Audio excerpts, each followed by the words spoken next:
Naglabas na ng pa-teaser ang ABS-CBN at Dreamscape Entertainment tungkol sa isang nagbabalik na aktres na may pag-grand reveal sa darating na Lunes, July 15. Makikita sa teaser na ang tinutukoy na aktres ay may blonde hair.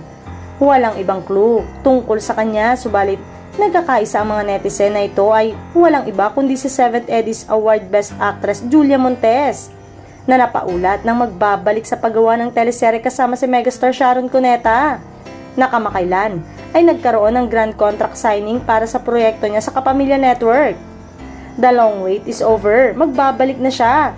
Abangan ngayong Lunes, 7, 15, 24, 12 noon, mababasa sa caption.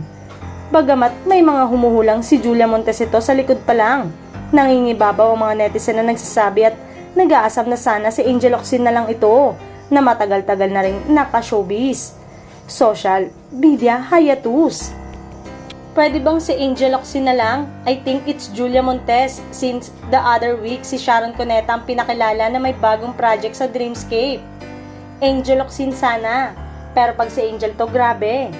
Bukod kina Julia at Angel, lumitaw din ang mga pangalan na Angelica Panganiban, Jessie Minjola at Erich Gonzalez.